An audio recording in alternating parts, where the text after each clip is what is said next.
नमस्ते इंडिया के दर्शकों को वीरेंद्र मिश्र का नमस्कार।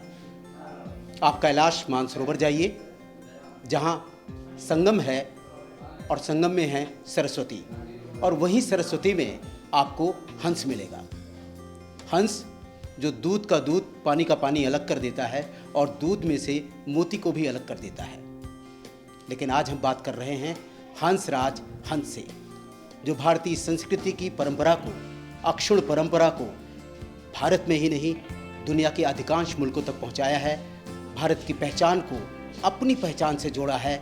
और आध्यात्मवादी, अध्यात्मजीवी वो व्यक्तित्व तो है ही, साथ ही साथ वो जिस तरह का कलाकार है, अपनी कला की मर्मज्ञ, अपनी कला की शक्ति के बल पर उसने अपनी पहचान को एक अलग दर्जे पर, एक अलग मुकाम पर पहुंचाया है।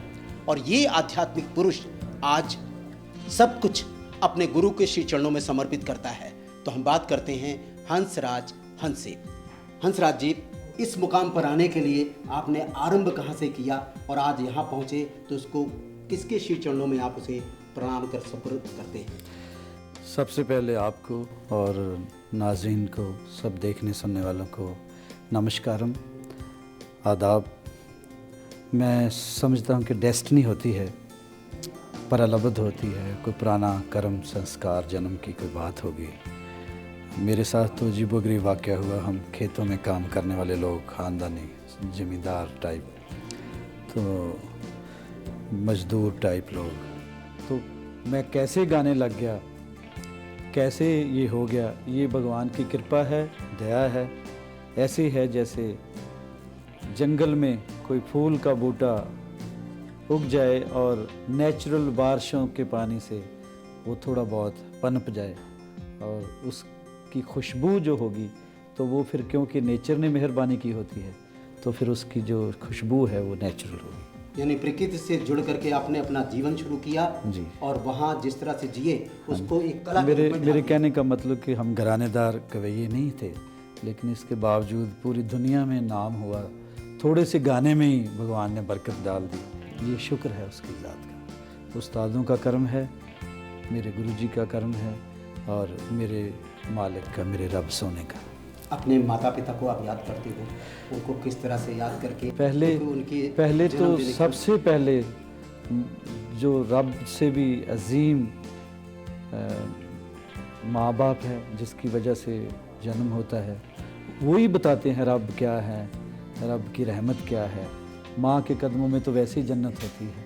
तो मेरे माँ बाप, मैं खुश नसीब हूँ कि उनका आशीर्वाद मेरे साथ था, इसीलिए मैं आगे जा सका। आप जिस तरह से सूफ़ी गायकी की तरफ आपने कदम बढ़ाया जी, तो इस सूफ़ी गायकी के साथ साथ आपकी गायकी में जो खुल करके चीज़ आती है जी, वो आम दर्शकों को प्रकृति से जुड़ करके, नेचर से जुड़ करके अपने करीब जो खुशबू महसूस करनी चाहिए वो उसमें फूटती सी नज़र आती है। बस यही है। कहते हैं कि ना सलीका है आरज़ू का, ना बंदगी ही को बंदगी है। ये सब तेरा कर्म है आका, कि बात अब तक बनी हुई है। ज़िंदगी दी है तो जीने का हुनर भी देना, पाँव बख्शे हैं तो तौफीक के सफ़र भी देना। गुफ्तगू तूने सिखाई है कि मैं गूंगा था, अब मैं बोलूँगा तो बातों में असर भी देना। ये दुआओं का काम है। जैसे खान साहब जी ने फरमाया था, दुआएं लेनी चाहिए। अगर जो बंदा दुआएं लेता है उसके सुर में असर आ जाता है। बादल गरजे चमकत दामनी, बादल गरजे चमकत दामनी, बादल गरजे चमकत दामनी, बादल गरजे चमकत दामनी। देखत मोरा जियरा डरे, देखत मोरा जियरा डरे। बादल गरजे बिजली चमके, बादल गरजे चमकत दामनी, देखत मोरा जियरा डरे, देखत मोरा जियरा डरे। बादल गरजे बिजली चमके, बादल गरजे चमकत दामनी, बादल गरजे चमकत दामनी। आज ने आपने जो गायकी पेश की जी, उस्ताद बड़े गुलाम अली खान साहब के, को समर्पित किया, उनकी शागिर्दी अगर आपको मिल जाती है, उसकी थोड़ा सा अंश आपको जो मिला, जो आप महसूस कर रहे हो, उस खुशबू को महसूस करते हुए आप उनके बारे में क्या? उस्ताद बड़े ग़ुलाम अली खान साहब ऐसी हस्ती थी, रूहानी तौर पे सब लोग बड़े गवैये, हम तो जब उनका जिक्र आता है तो हमारी कोई गिनती नहीं, लेकिन जो बड़े गवैये भी हुए हैं इस अहद के, तो उनसे ही रोशनी लेते हैं। वो उनकी रोशनी में ही सफ़र मौसीकी का एक आध कदम तय करते हैं। तो बहुत बड़ी दुनिया है, और मैं उस्ताद जो उनकी उस घराने के असली फर्जंद हैं, असली खलीफे हैं, तो वो जो नुमाइंदे हैं, वो खुश नसीबी है कि दिल्ली में तशरीफ़ फरमा है। मैं उनकी कदम बोसी करता रहता हूँ। ओ सजना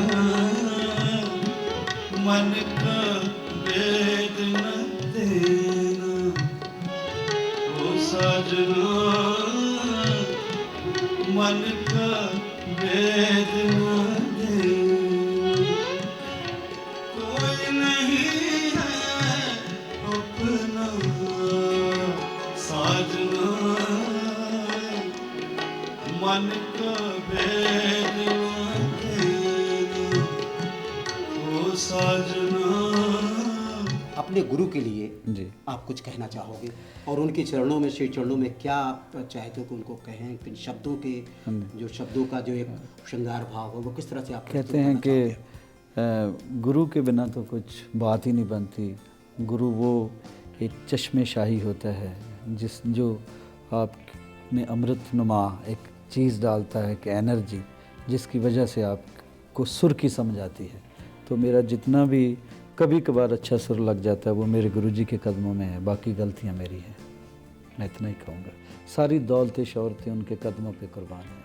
आपको जैसे आज आप हिंदुस्तान में बैठे हैं और बाहर के देश दुनिया में, जैसे भारतीय सांस्कृतिक संबंध परिषद है, तो हमारी सांस्कृतिक संबंध परिषद का एक मुख्य ध्येय है, मुख्य उद्देश्य है, देश दुनिया के देश से निकल करके बाहर के देशों के मुल्कों में जो बैठे हैं लोग, उन तक अपनी संस्कृति को पहुंचाया जाए, उन तक अपनी बातों को पहुंचाया जाए, उनके साथ भाईचारा बढ़े, इसके माध्यम से। तो इस माध्यम से जुड़ करके जो कार्य हो रहा है, उसको लेकर के आप क्या कहना चाहोगे, और साथ ही उन लोगों के लिए आप किस तरह की चीज़ों को एक छोटी सी उसमें प्रस्तुत करना चाहोगे? मैं पूरी दुनिया में घूमता हूँ, पड़ोसी मुल्क में भी जाता हूँ। 14 साल हो गए, 14 ईयर्स हो गए हैं। वाघा बॉर्डर पे जाके कभी इस साइड कभी पाकिस्तान की साइड जा गया के, चाहे कोई ना सुने, चाहे बड़ा मेला हो, तो मैं पूरी रात 14-15 अगस्त की रात मोहब्बत के नगमे गाता हूँ। यही सूफ़ियों का पैगाम है। सूफ़ी कट्टरता के, नफ़रत के ख़िलाफ़ हैं। सूफ़ी बॉर्डर के कायल नहीं हैं। सूफ़ियों का वही मज़हब है जो रब का मज़हब है। रब की ज़ात सिर्फ़ मोहब्बत है, जसुर है। यानी मोहब्बत का पैगाम आप सारी दुनिया में देता हूँ, ताकि पता चले कि हिंदुस्तान की संस्कृति में सिर्फ़ मोहब्बत है। और आज हमारी नई पीढ़ी को आप क्या कहना चाहोगे? नई पीढ़ी को मैं यही कहूँगा कि थोड़ा ज़्यादा देर अगर जवान रहना है तो एडिक्शन से बाज आएँ, और एडिक्टेड अगर होना है तो सुर के हो जाएं, वर्जिश के हो जाएं। वर्जिश पहले लोग करते थे, गाते बजाते भी थे और काम भी करते थे। आजकल नेट का ज़माना है, बच्चे ज़्यादा बिजी उस काम में हैं, वो भी सारा कुछ चलेगा, नो प्रॉब्लम, लेकिन उसमें से पॉजिटिव चीज़ें निकालें, अपनी सेहत का ध्यान रखें। कोई चीज़ें जो माँ बाप को तंग करती है, माशरे को ख़राब करती हैं, सोसाइटी के लिए ठीक नहीं है, नशे वशे करना, ड्रग लेना, ये प्लीज़, सुर का नशा बहुत कमाल नशा है, इसका मज़ा लें।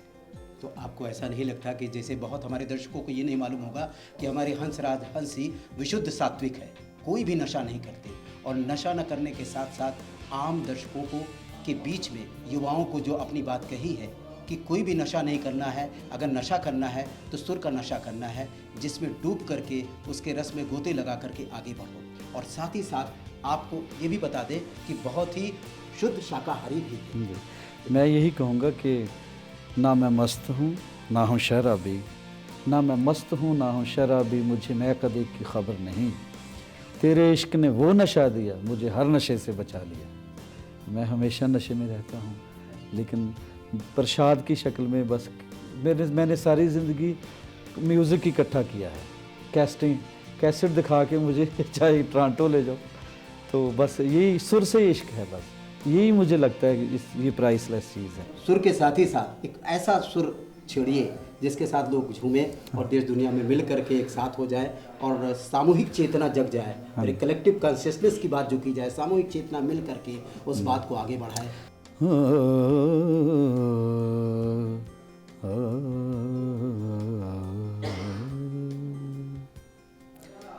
मिट्टी है तो पल भर में बिखर जाएंगे हम लोग, मिट्टी है तो पल भर में बिखर जाएंगे हम लोग, खुशबू है तो हर दौर को महकाएंगे हम लोग, मिट्टी है तो पल भर में बिखर जाएंगे हम लोग। हम रूहे सफ़र हैं, हम रूहे सफ़र हैं, हमें नामों से ना पहचान। हम रूहे सफ़र हैं, हमें नामों से ना पहचान। कल और किसी नाम से आ जाएंगे हम लोग, कल और किसी नाम से आ जाएंगे हम लोग। बहुत खूब। एक बात और सवाल हमारे दर्शक पूछा करते हैं प्रायः कि जब हंसराज हंस पब्लिक में आकर के मंच पे आकर के गाते हैं तो उनकी गायकी में ऐसा लगता है कि वो सीधे ईश्वर से, सीधे रब से साक्षात्कार कर रहे होते हैं, उनसे बात कर रहे होते हैं और ऐसा लगता है वो डूब जाते हैं, पता नहीं कहाँ पहुँच जाते हैं। तो उनसे ज़रूर ये पूछे कि आखिर इस तरह की साधना के लिए क्या करना चाहिए कि हम भी आगे बढ़ सकें। ऐसा बस सब लोग जितने भी दुनिया में हैं कोशिश करते हैं ऐसा करने की, काश ऐसा हो जाए कि उससे कोई राबता हो जाए। बस कोशिश में हैं हम लोग सब। वो सोना, वो माही, वो किसी ऐसे सुर से, किसी ऐसी अदा से उसको अच्छा लग जाए कुछ, तो काश ऐसा हो जाए। लेकिन हम कोशिश करते हैं, ये नहीं कहना चाहिए हम बात करते, कोशिश कर रहा सारा जहान। वो माही ऐसा घुंड लेके बैठा है, वो ऐसा नाजा वाला माही है, वो कहाँ नज़र आता है, उसको महसूस करना। बहुत खूब। हंसराज हंस जी अपनी ओर से और नमस्ते इंडिया के सभी दर्शकों की ओर से हंसराज हंस को बहुत बहुत धन्यवाद, बहुत बहुत मुबारकबाद। आप दिन दूना रात चौगुना ऐसे ही उत्तुंग सुखर की तरफ बढ़ते रहे। नमस्ते इंडिया, इंडिया हमेशा जिंदाबाद रहे, यहाँ के लोग खुश रहें और मोहब्बतें बांटते रहें। बहुत बहुत धन्यवाद।